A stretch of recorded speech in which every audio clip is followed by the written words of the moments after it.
6 de agosto de 1945. Hiroshima, Japão. 8h15 da manhã. Uma cidade de 350 mil pessoas começa mais um dia comum de guerra.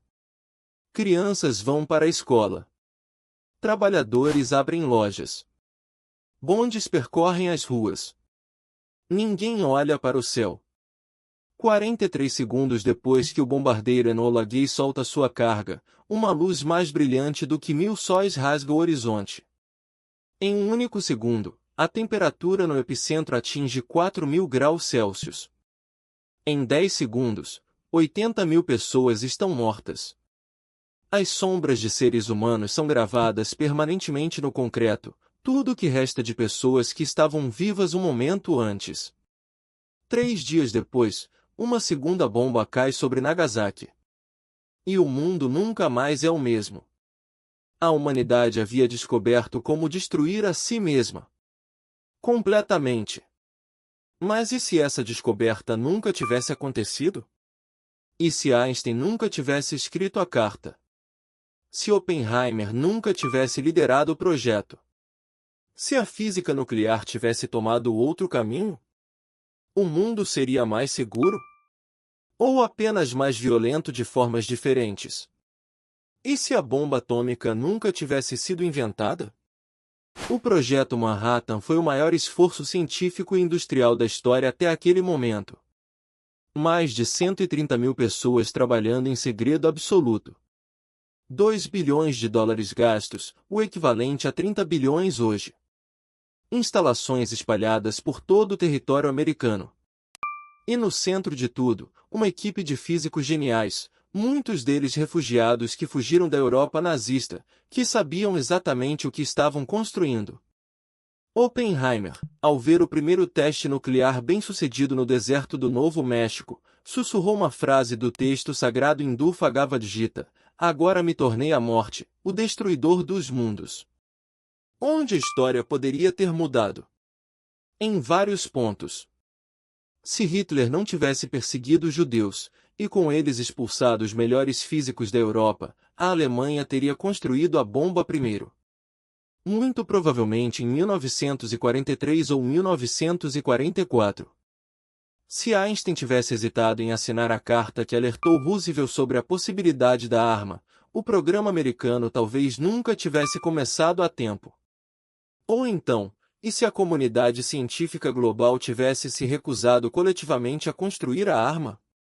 Alguns cientistas do Projeto Manhattan tentaram exatamente isso, alertaram, protestaram, pediram que a bomba fosse demonstrada numa ilha deserta antes de ser usada em civis. Foram ignorados. Mas e se não fossem?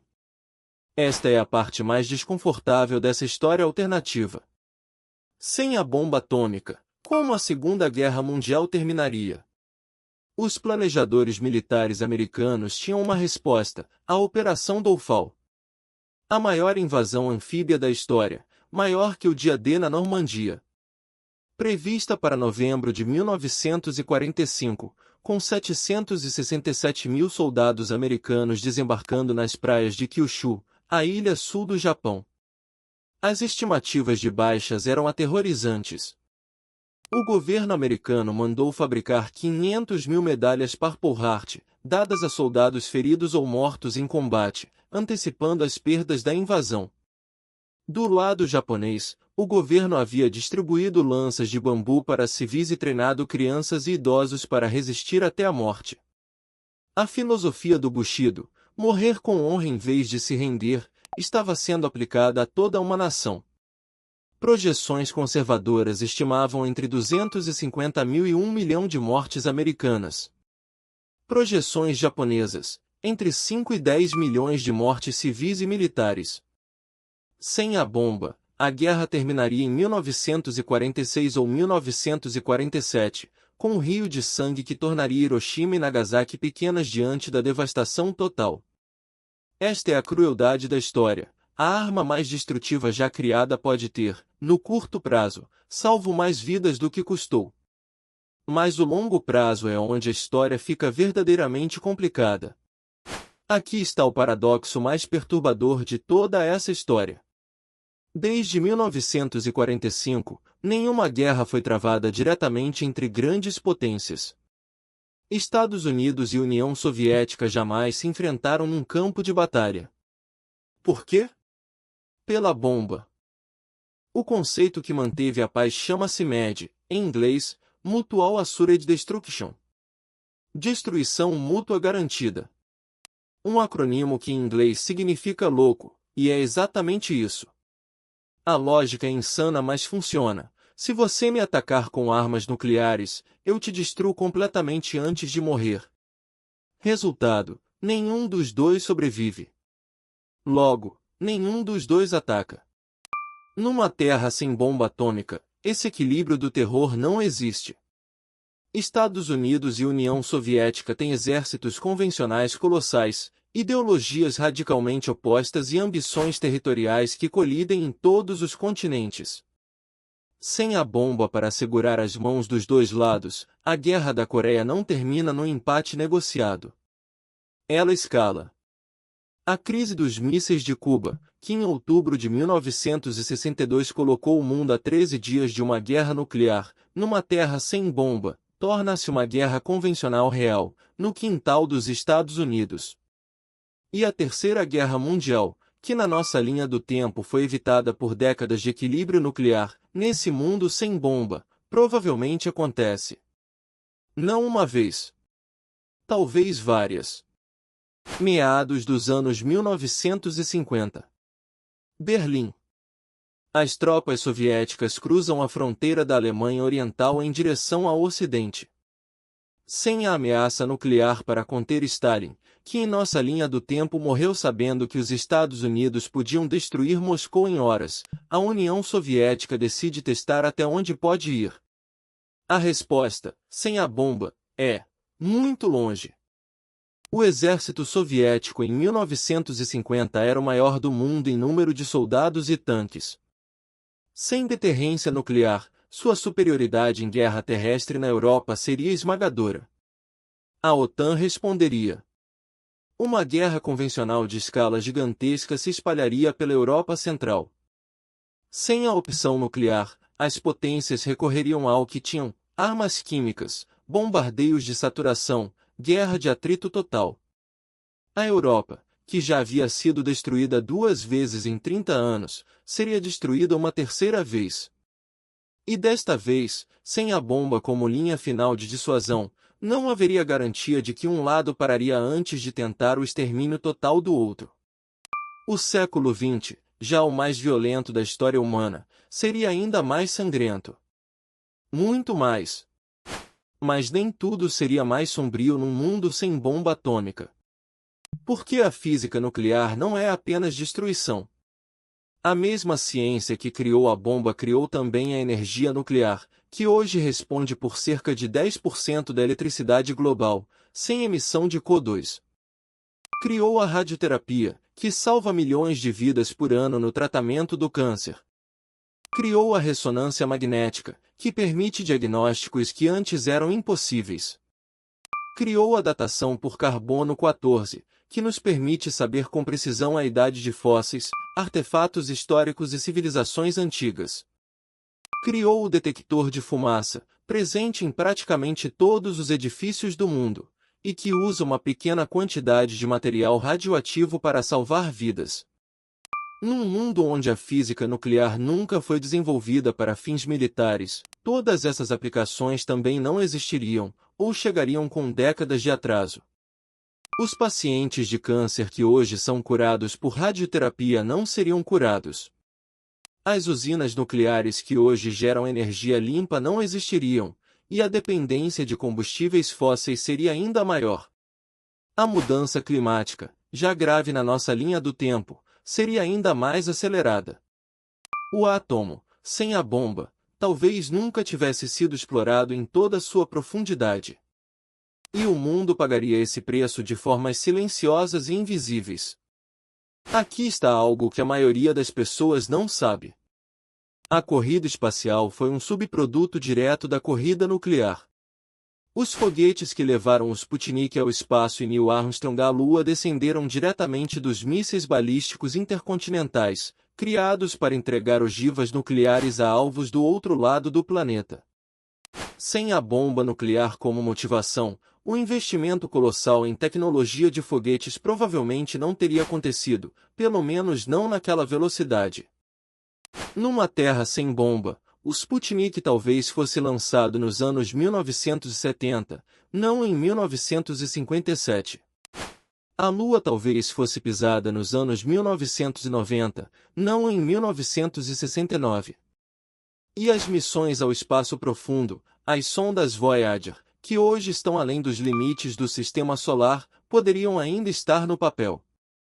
A humanidade chegaria às estrelas. Mas mais devagar. E talvez, curiosamente, por razões mais nobres, exploração e curiosidade genuínas, em vez de paranoia militar. Hoje, 9 países possuem armas nucleares. E sua existência molda cada conflito geopolítico do planeta, mesmo os que parecem não ter relação com o átomo. Israel nunca confirmou oficialmente ter a bomba. Mas o mundo age como se tivesse, e isso dissuade qualquer ataque em larga escala ao país. A Coreia do Norte, um país que não consegue alimentar seu próprio povo, investe tudo que tem em armas nucleares. Por quê? Porque sabe que nenhuma potência mundial atacará um país com bomba. Saddam Hussein foi invadido.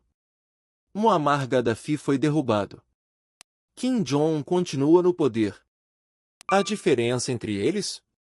A bomba. Num mundo sem armas nucleares, o Oriente Médio seria mais ou menos estável do que hoje. Provavelmente menos. Sem a deterrência nuclear israelense, conflitos regionais que hoje são guerras proxy teriam escala muito maior.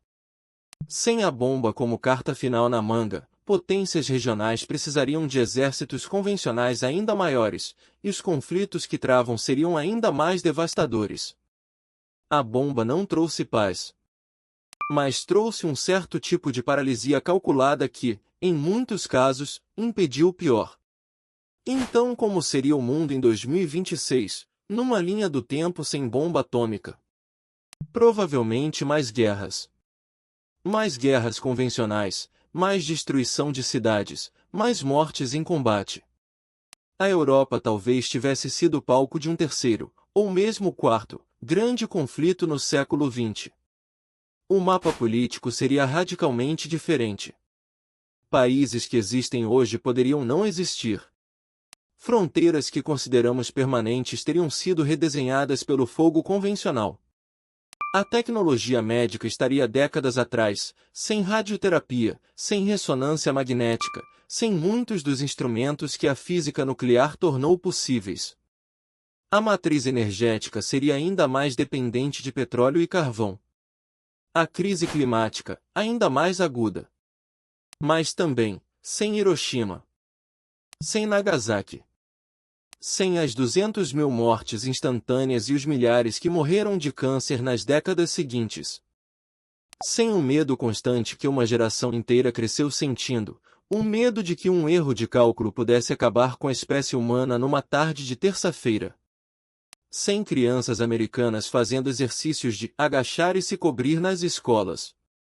Sem a ansiedade existencial de viver num planeta com 13.000 ogivas apontadas em todas as direções. Melhor ou pior? A resposta honesta é: diferente. Profundamente diferente. E provavelmente mais violento de formas que veríamos claramente. Mas talvez menos violento de formas que hoje preferimos não pensar. No Museu da Paz de Hiroshima, há um objeto que para qualquer visitante no lugar. Uma sombra. Gravada nos degraus de pedra de um banco, a quase 300 metros do epicentro da explosão. Uma pessoa estava sentada ali naquela manhã de agosto. A bomba apagou tudo ao redor, mas a pedra protegida pelo corpo absorveu a radiação de forma diferente. E ficou essa silhueta. Não sabemos o nome dessa pessoa. Não sabemos se era homem ou mulher. Se tinha família esperando em casa. se era jovem ou velho. Sabemos apenas que estava sentada num banco às 8h15 de uma manhã de agosto. E que nunca mais se levantou. A bomba atômica é isso. Não é apenas geopolítica. Não é apenas deterrência. Não é apenas física. É uma sombra num degrau de pedra. E a pergunta que ela nos faz, silenciosamente, para sempre, é se somos capazes de usar o conhecimento que temos de forma que essas sombras nunca mais precisem existir. Isso é Olhos do Passado. Se esse vídeo te fez pensar, deixa o like, se inscreve no canal e ativa o sininho. Até o próximo episódio.